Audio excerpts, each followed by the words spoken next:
حميم والكتاب المبين إنا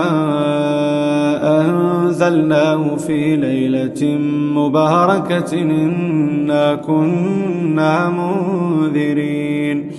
فيها يفرق كل أمر حكيم أمرا من عندنا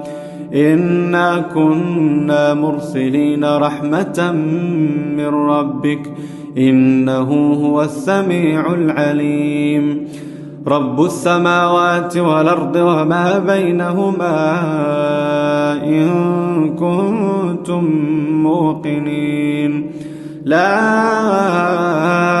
إله إلا هو يحيي ويميت ربكم ورب